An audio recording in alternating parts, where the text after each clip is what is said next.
नमस्कार, जय हिंद। मेरा नाम है पूजा गिरीश और एक बार पुनः उपस्थित हूँ आप सभी के समक्ष सितंबर की करंट अफेयर सीरीज़ में। आज के हमारे इस लेक्चर में हम सितंबर की 15 से लेकर 17 सितंबर के बीच में जो भी महत्वपूर्ण घटनाएं हुई हैं उन सभी को कवर करेंगे। फिर चाहे वो कोई दिवस हो, चाहे कोई अवार्ड हो, चाहे कोई प्रतियोगिता हो, सब कुछ हम देखने वाले हैं ना। तो शुरुआत करते हैं 15 से लेकर 17 सितंबर की। और जो हमारा सबसे पहला प्रश्न है वो ये है कि विश्व एथलेटिक चैंपियनशिप के ऊंची कूद के फाइनल में पहुंचने वाले पहले भारतीय कौन बन गए। पहले भारतीय की बात हो रही है यहाँ पे ना, तो अपने आप में बहुत महत्वपूर्ण हो गया। तस्वीर भी आप देख सकते हैं। तो ये जो व्यक्ति आपको नजर आ रहे हैं उनका नाम क्या है, और उनका नाम है सर्वेश कुशारे, है ना। सर्वेश नाम है इनका, नाम याद कर लीजिएगा, क्योंकि अपने आप में इन्होंने एक बहुत बड़ी उपलब्धि हासिल कर ली है। कौन सी प्रतियोगिता? विश्व एथलेटिक चैंपियनशिप। इसमें पहुंचने वाले, फाइनल में पहुंचने वाले ये पहले भारतीय बन गए हैं। और कहाँ पे इस प्रतियोगिता का आयोजन हुआ? तो इसका आयोजन हुआ है जापान के टोक्यो में, है ना।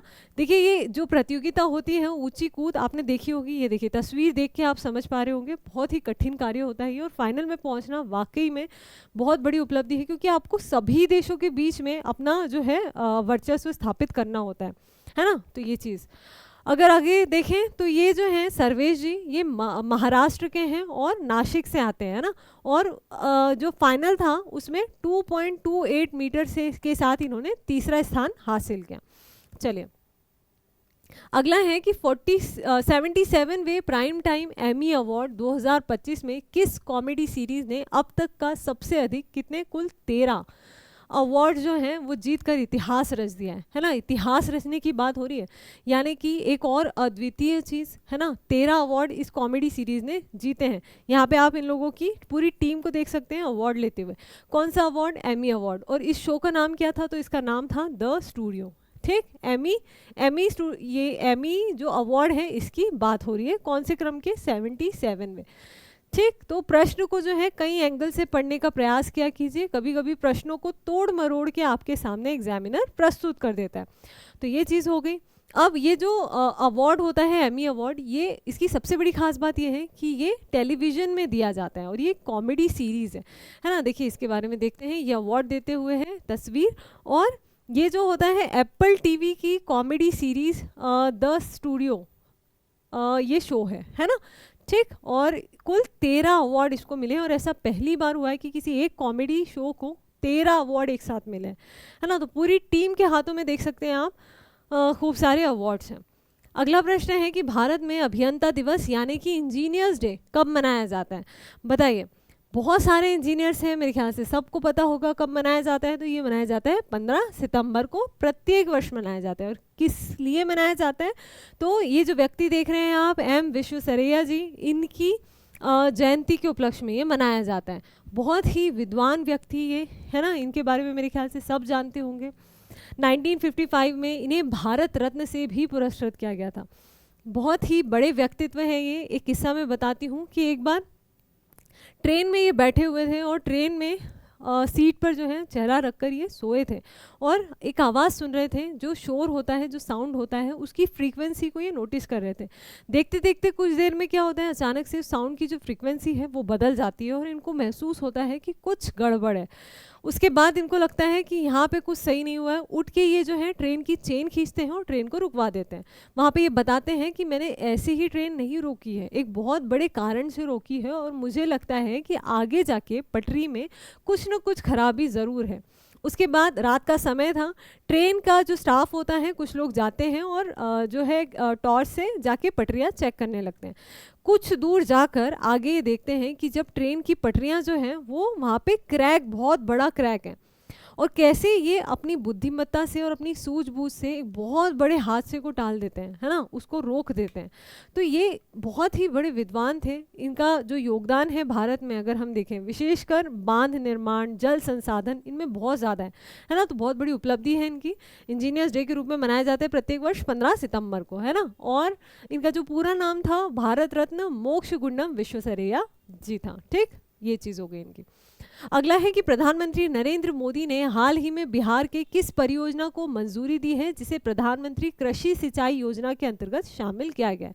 कहाँ की योजना है ये? तो ये बिहार में एक योजना लाई गई है और इस परियोजना को मंजूरी देने, मतलब इस परियोजना, सिंचाई परियोजना का नाम क्या है ये आपको बताना है, और इसका जो नाम है वो है कोसी मेची अंतरराज्यीय नदी संपर्क परियोजना। ये दो नदियों का नाम है कोसी और मेची, ये नाम आपको याद रखना है। यहाँ पे मैप में भी आप इन दो नदियों को देख पा रहे होंगे। देखिए मैं आपको और बड़े मैप में बता देती हूँ। ये जो नदी है ये है कोसी, ठीक, ये जो नदी है ये है कोसी, और ये जो नदी है ये है मेची, और यहाँ पे दोनों आकर जो है इनको मिला दिया गया। क्यों? क्योंकि आपको पता होगा कि कोसी नदी जो है, ये जो कोसी नदी है ये बिहार का शोक इसको कहा जाता है। इसमें बहुत ज़्यादा पानी होता है, और जब भी बारिश में कोसी नदी बहुत ज़्यादा उफान पर आती है तो बिहार में बाढ़ आती है। वहीं अगर मेची की बात करें तो यहाँ पे क्या होता है, पानी बहुत कम है और इस क्षेत्र में काफ़ी सूखे की वो देखी जाती समस्या। तो सरकार ने क्या किया है, इन दोनों नदियों को मिलाकर, इसका जो अधिक पानी था वो इस नदी में मिलाकर जो सूखा प्रभावित क्षेत्र है उसको जल देने का व्यवस्था करने की सोची है। तो ये जो योजना है वो 2029 तक इन्होंने लक्ष्य रखा है इसे पूर्ण करने का, ताकि वहाँ के जो लोग हैं उनकी जल संबंधी समस्याओं को दूर किया जा सके। तो एक बहुत ही महत्वाकांक्षी योजना है ये केंद्र सरकार की, ठीक। अब देखिए इसमें कितने 6,000 करोड़ का खर्च आ रहा है, जिसमें से लगभग 50% जो है वो केंद्र सरकार के द्वारा दिया जाएगा, बाकी बिहार सरकार के द्वारा लगाया जाएगा, और 2029 तक इन्होंने लक्ष्य रखा है इसे पूर्ण करने का, ठीक। अब देखिए बिहार के अररिया, उसके बाद पुरीना, किशनगंज और कटिहार, ये जो ज़िले हैं वो इसके अंतर्गत लगभग 2.1 लाख हेक्टेयर क्षेत्र को खरीफ सीजन में सिंचाई का लाभ मिलने वाला है। अगर परीक्षा में कभी भी इस प्रकार से आता है तो ये कुछ महत्वपूर्ण पहलू हैं, इनको आप जान लीजिए। अगर हम सबसे पहली नदी जोड़ो परियोजना की बात करें तो वो केन बेतवा नदी परियोजना है, जो कि मध्य प्रदेश सरकार के द्वारा मध्य प्रदेश में लाई गई थी। दूसरी भी मध्य प्रदेश से ही है, नर्मदा शिप्रा नदी जोड़ो परियोजना, है ना। और उसके बाद अभी जो है ये क्या नाम है इसका, कोसी मेची अंतर्राज्यीय नदी संपर्क परियोजना। अगला है सितंबर 2025 में भारत को यूनेस्को की विश्व धरोहर की टेंटेटिव लिस्ट में कितनी प्राकृतिक धरोहर शामिल की गई है, और कितनी शामिल की गई है, तो ये की गई है कुल 7 शामिल की गई। क्या होता है टेंटेटिव सूची?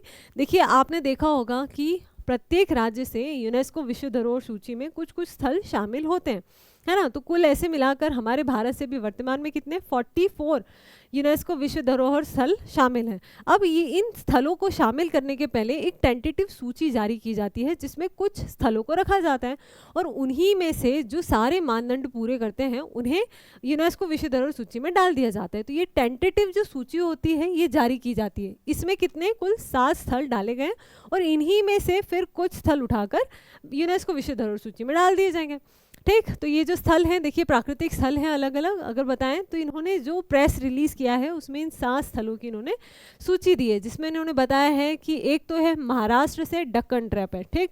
उसके बाद अगर बात करें कर्नाटका से तो ये क्या है कि सेंट मैरी आइलैंड है ये। उसके अलावा मेघालय की बात करें तो मेघालय कैव्स हैं।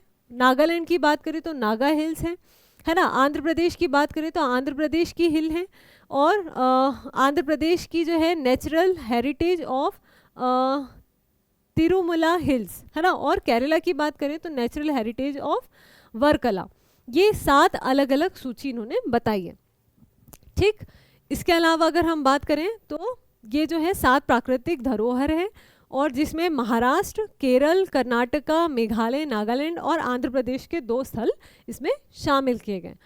चलिए आगे बढ़ते हैं। अंतर्राष्ट्रीय लोकतंत्र दिवस कब मनाया जाता है, और कब मनाया जाता है, तो ये भी प्रत्येक वर्ष जो है वो 15 सितंबर को मनाया जाता है। ये चीज़ आप याद रखिएगा, है ना। ये आप तस्वीर भी देख सकते हैं। अब देखिए यहाँ पे भी बताया गया है कि प्रत्येक व्यक्ति, लोकतांत्रिक रूप से प्रत्येक व्यक्ति का मत जो है वो बहुत महत्वपूर्ण है। किसी एक के मत को, सिर्फ एक के मत को वरीयता नहीं दी जाएगी, है ना। स्वतंत्रता के बारे में यहाँ पे बताया गया। आगे अगर हम देखें तो जो लोकतंत्र दिवस है वो हर साल 15 सितंबर को मनाया जाता है। इसकी शुरुआत जो है ये संयुक्त राष्ट्र महासभा के द्वारा 2007 में की गई थी, और इस दिन का उद्देश्य क्या है इसको मनाने का, तो दुनिया भर में लोकतंत्र के सिद्धांत, स्वतंत्रता और मानवाधिकारों को बढ़ावा देना है, ठीक। चलिए आगे बढ़ते हैं। हाल ही में किस देश ने 17 सितंबर को शोक दिवस घोषित किया है, और किस देश के द्वारा किया गया है, तो भारत का ही पड़ोसी देश नेपाल के द्वारा किया गया है ना। ये नेपाल का फ्लैग भी देख सकते हैं।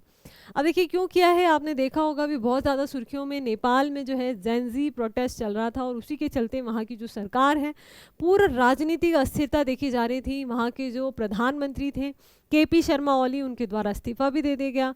उसके बाद अब जो नई प्रधानमंत्री हैं कौन, सुशीला कार्की, उन्हें बनाया गया है। ये भी आप नियुक्ति में याद रखिएगा, बेहद महत्वपूर्ण है। तो ये जो प्रोटेस्ट हुआ ये नेपाल में हुआ और इसी के चलते इनके द्वारा जो भी शहीद हुए हैं उनको याद करने के लिए 17 सितंबर को जो है शोक दिवस के रूप में मनाने की इन्होंने घोषणा की है। तो ये याद रखिएगा, करंट का मुद्दा है। देख सकते हैं आप कितना उपद्रव हुआ था वहाँ पे। तो ये 17 सितंबर को जेनजी विरोध, ये भी एक प्रश्न बन सकता है कि हाल ही में जेनजी विरोध जो है वो किस देश में हुआ, तो नेपाल में हुआ। चलिए अगला है विश्व ओजोन दिवस कब मनाया जाता है, और ये कब मनाया जाता है तो प्रतिवर्ष 16 सितंबर को मनाया जाता है। ये चीज़ याद रखिएगा, पर्यावरण से संबंधित बेहद महत्वपूर्ण दिवस है और पर्यावरण से संबंधित दिवस अक्सर पूछे जाते हैं। बच्चों को ये कन्फ्यूज़न होता है कि दिवस कैसे याद रखें, एक साल में इतने सारे दिवस होते हैं, उन्हें याद करना बड़ा मुश्किल होता है। तो सीधी सी चीज़ है, अगर आपको प्रायोरिटी रखना है किसी चीज़ की तो पर्यावरण के दिवस की रखिए। पर्यावरण के दिवस आने की संभावना सबसे ज़्यादा होती है और उसकी लिस्ट याद करना काफ़ी आसान होता है।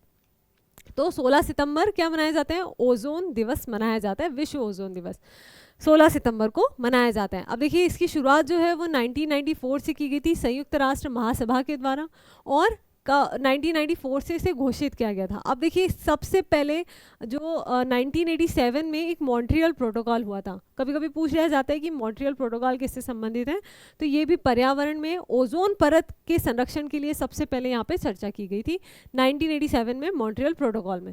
और यहाँ पे कहा गया कि भैया ओजोन परत को नुकसान पहुँचाने वाले जितने भी पदार्थ हैं उनको बंद किया जाए, उन पर रोक लगाई जाए, जैसे कि CFC क्लोरोफ्लोरोकार्बन, है ना। और उसी के बाद से हम देखते हैं कि सरकार लगातार इसको नियंत्रित करने का प्रयास कर रही है।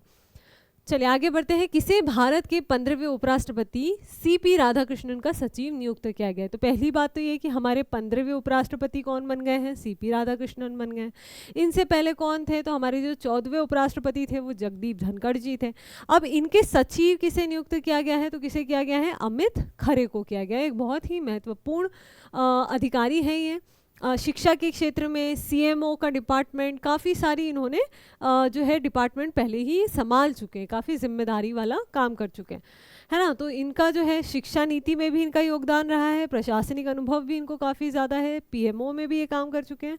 तो ये सारी चीज़ें हैं। अगली है कि किस राज्य के हॉर्नबिल महोत्सव को सर्वश्रेष्ठ सांस्कृतिक संगीत और नृत्य के लिए सिल्वर बनियान पुरस्कार मिला है। अब ये बहुत महत्वपूर्ण है, क्यों, क्योंकि देखिए ये जो है हॉर्नबिल महोत्सव ये बहुत ही इम्पॉर्टेंट महोत्सव होता है, आए दिन इसके बारे में परीक्षा में पूछा जाता रहा है। तो सबसे पहली बात तो ये महोत्सव कहाँ पे होता है, तो ये महोत्सव जो होता है प्रतिवर्ष नागालैंड में मनाया जाता है ना, पहली चीज़। दूसरी चीज़, ये जो अवार्ड मिला है ये कहाँ पे मिला है, तो ये मिला है दिल्ली में, न्यू दिल्ली में इसका आयोजन किया गया और नागालैंड को ये पुरस्कार से सम्मानित किया गया हॉर्नबिल महोत्सव के लिए। इस प्रकार से आप देख सकते हैं नागालैंड की जो जनजाति है उनके द्वारा बहुत बड़े लेवल पे मनाया जाता है। और जो नागालैंड के जो प्रमुख हैं वो जाते हुए जो कैबिनेट मिनिस्टर हैं उनसे उन्हें ये पुरस्कार मिला है। ठीक, तो अवार्ड का क्या नाम है, सिल्वर बनियान अवार्ड है for best cultural music and dance festival से इसे सम्मानित किया गया है। दूसरी चीज़ कब दिया गया है, तो 13 सितंबर को दिया गया है 2025 में, नई दिल्ली में आयोजन किया गया। और हमारे जो केंद्रीय संस्कृति और पर्यटन मंत्री हैं गजेंद्र सिंह शेखावत, उनके द्वारा दिया गया, ये आप देख सकते हैं। ठीक, चलिए। और ये जो पुरस्कार है भारत की सांस्कृतिक धरोहर और विविधता को संरक्षित और बढ़ावा देने के उद्देश्य से ये प्रदान किया जाता है। ठीक, तो चलिए इसी के साथ आज का जो हमारा ये सेशन था वो यहीं पे समाप्त होता है। मिलते हैं एक और इम्पॉर्टेंट लेक्चर में। अगर अभी तक आपने चैनल को सब्सक्राइब नहीं किया है तुरंत कर लीजिए, क्योंकि सबसे लेटेस्ट अपडेट्स हम आपको शॉर्ट्स के माध्यम से भी उपलब्ध करवाते रहते हैं। ठीक, तो अच्छे से पढ़ाई कीजिए, अपना ध्यान रखिए, धन्यवाद।